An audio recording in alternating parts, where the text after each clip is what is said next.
You clicked on the video, you want to see trade be even more complicated in Europa Universalis. Well, I can tell you that this beautiful mod created by Chewbert and the team in the EU4 Modathon last week certainly accomplishes that goal. I bring you Stock Market, the definitive trade system expansion for Europa Universalis IV. If you're excited to get into the absolute economic chaos that is brought on by this mod, make sure that you like the video and don't forget to subscribe if you aren't already. Because at 50,000 subscribers, I'm going to be doing a massive mega campaign all the way from Imperator Rome through Hearts of Iron 4.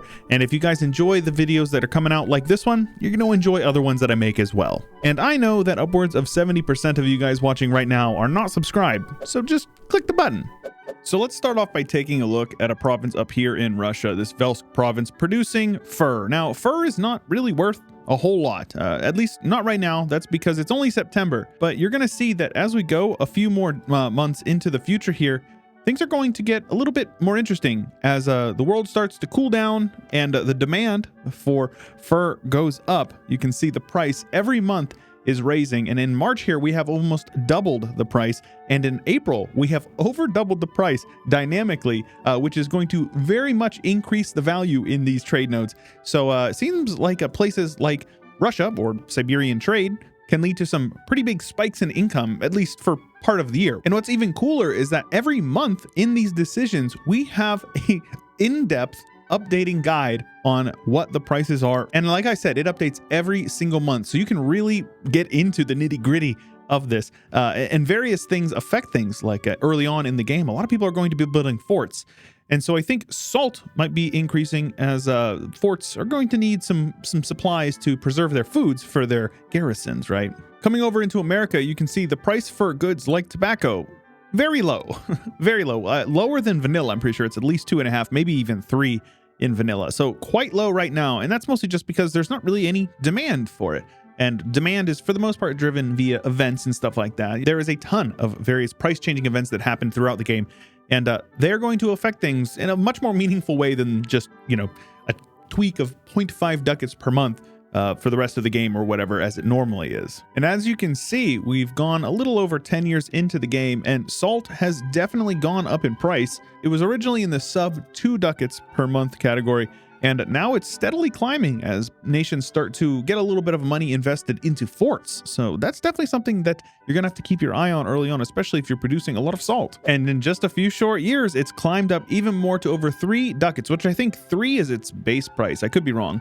But yeah, you can see here, it's continued to rise dynamically as the game has gone on, and it is constantly being updated every month. And as you can see here, a little over 20 years in, we've had a spike in the price of tobacco, and you can see here, if you hover over the price, current market conditions. So there's a couple of things going on that are causing this price to spike up with a base over here of 5, and it's actually gone up quite a bit as well due to various demands in the market. And while I'm sure there's probably a couple of issues with balance, if I had to guess, it's just really hard to manage this sort of dynamic system and also keep it perfectly balanced in 2 weeks, which is what they had for the Modathon. But you can see here, like, there's only 20 ducats a month in the English channel, which is good, but it's not like anything crazy. It's comparable to Genoa. Venice is actually quite poor. Constantinople's at 11, Sevilla over at 10. So I don't really remember off the top of my head what vanilla numbers are, but I would say that this is reasonable. A couple of price checks here, 30 years in, we've got 4.6 ducats per month going with a paper, which is actually lower than the base because of various market conditions. As you can see, salt has gone about to 3.1, so a bit of an increase, I would say. Tobacco has definitely gone down, but it's still incredibly high, meaning these natives may actually be able to kind of trade that tobacco with other natives and make some money. So could be a really big buff to natives early on. Things like gems, prices have gone down quite a bit as well. Taking a look, glass, really not worth a whole lot, definitely hurting in the market conditions. And I didn't even show this before, but you can actually open up a market menu, take a look at the in-depth statistics with all this stuff, but more importantly, you can actually create a stockpile that you can then use to, you know, basically weather a storm. If, you know, production were to go down quite a bit, you wouldn't need to buy as much of this because if you don't know, their income is updated after the monthly tick. You can see here the Ottomans are, they're doing okay financially, realistically a little too good, but, you know, nothing a little bit of balance can't fix. You can buy, you can sell, you can set up policies like consumption taxes to decrease demand, but that will have effects on your economy as well as your stability. You can't tax grain and expect the people to be happy about it. For example, if I was to, for some reason, I don't know why, establish a complete ban on grain, and as you can see here, a consumption ban of grain will cause a 10 national unrest issue with, if you have no grain coming in, something like that might be helpful, but realistically, you would never want to do this. But the fact that you can, that's pretty cool. The Mad Lads also added a bunch of new buildings that you can invest in. Basically, what it does is it increases production. For example, if you have low grain in your country, you can build a couple of farms on some grasslands provinces. And what that's going to do is that is going to give you some grain, which your country definitely needs, and you won't have to buy it and import it from the global market, thus making you a little bit of extra cash on the end of the month. And it's balanced because you can only build various trade buildings in the provinces that you would think that you can build them, like highlands and hills. You can only build fish on coastal provinces. But these ones down in the bottom is pretty cool because this basically allows you to convert those primary goods into latent goods.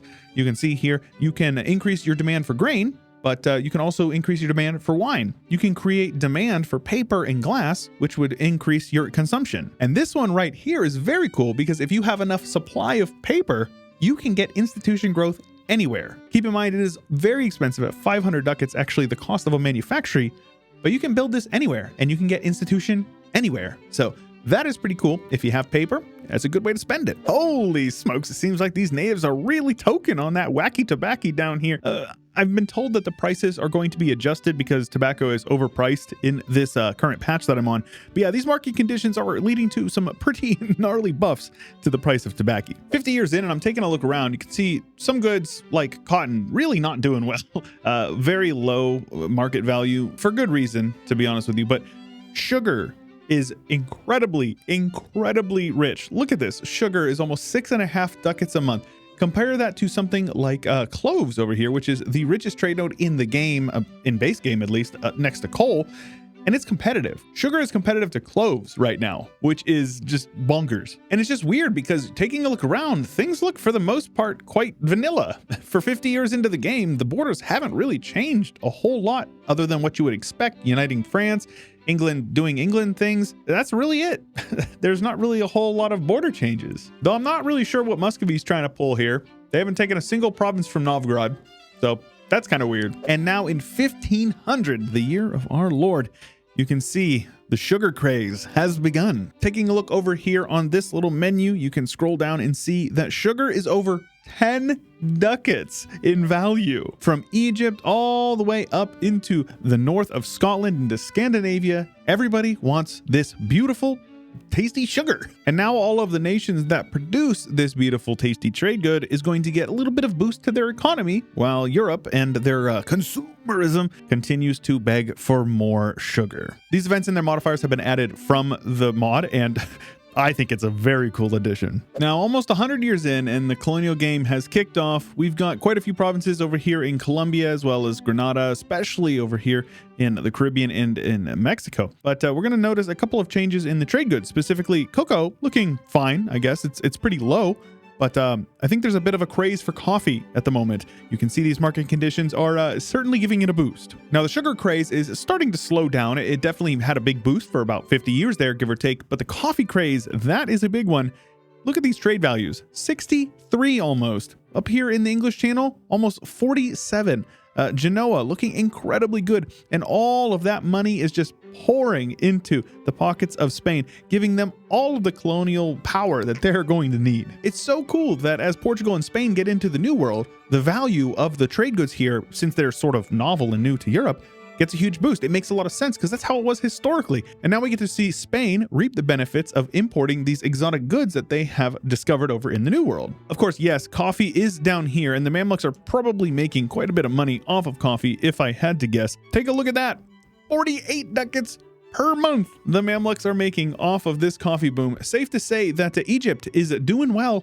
They're losing a couple of wars here and there to the Ottomans, but this economy is definitely going to give them at least a fighting chance. And next up for the crazes is going to be cotton. Over here in Orléans, you can see the cotton craze is underway. As you can see here, prices for things like sugar and tobacco have stabilized quite a bit. Coffee, very much still very in demand. Cotton, though, is creeping up with over 4.5 ducats in value. So it's probably going to keep going, if I had to guess, as the craze continues to spread. But a really interesting side effect of this is I am very much convinced that the Ottomans are having a harder time with the Mamluks just because they can afford like mercenaries and stuff like that. So they're able to fight them. They can land an army, whether or not they have a whole lot of land. They do have a lot of money, and money can buy you military power if you buy mercs. So I like to see the Ottomans slower to conquest down here, mostly just due to the fact that they are fighting a very rich enemy. Ming seems to be doing pretty good, also cashing in on a bit of those craze monies, as is Manchu. Manchu is very strong. They're actually losing a war to Korea, but they've taken some land from Korea, so I don't really know what's going on with that. Also, Hosokawa, apparently. Hosokawa, all right, man, there you go. And as Russia starts to make their way into Siberia, I think the fur trade is going to make them an incredible amount of money. So I'm definitely looking forward to taking a look at that. You can already see how much money they're making from fur alone, which is going to go up every winter, as I showed before. Grain, and it looks like they're making quite a bit of money from metals as well. So I'm definitely looking forward to fur. So we're going to remember this at 24, and we're going to come back to this a little bit. Yeah, this is getting a little bit out of hand. We now have cocoa and spices.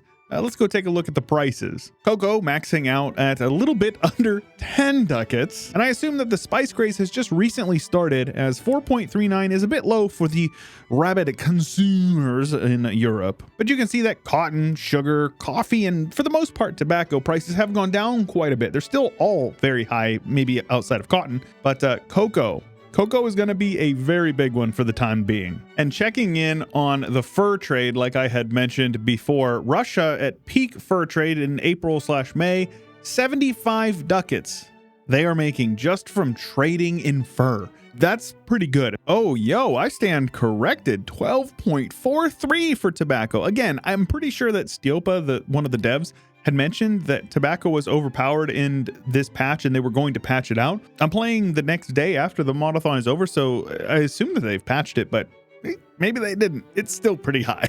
And that is why we've got another tobacco craze going on. Looks like about 100 years later, they decided they wanted more, but we also have tea, who has entered the arena. And as you would expect, the price of tea has gone up almost 9.5 ducats. Man, the British, how are they going to afford that? And in 1600, we had a massive volcano eruption in Peru, I believe. And take a look at this. The global supply of grain is half. And I reckon that it's actually just going to get worse as time goes on, because take a look at this, minus 0.8, a flat minus 0.8 goods produced. In a province like that, that's pretty bad. But look at the price of grain. It has gone up so much. It is now competitive with some of the most expensive trade goods in the world. People are paying as much for a slice of bread as they are for a stogie. And boy, that's tragic. Stock Market is an absolutely incredible mod made from the EU4 Modathon team with Klep, Stiopa, and their friend as well. Very talented guys. Klep actually works for Tinto, so shout out Klep and shout out Tinto. This mod is awesome. You got to check it out. It's going to be linked in the description, as what I said in the beginning. If you haven't already subscribed, make sure you subscribe, because at 50,000 we are going to be doing a massive mega campaign all the way from Imperator through Hearts of Iron, and I really would like to have you around. If you want to join the Discord, support me on my Patreon, become one of the homies, click the join button below the video, get early access to all the videos as well as exclusive chats in the Discord. And yeah, thank you for watching. See you next time. Special thanks to Chio, Josh Kopczynski, Azure Rhino, Blonde Damon, Ian Powell, Cannon Fodder, Corporate Gaming, Anthony Grove, Isaiah, Saronska, Ricardo, Cobalt, Rex, Total Farce Frit, Nathan Albright, and many more. Thank you.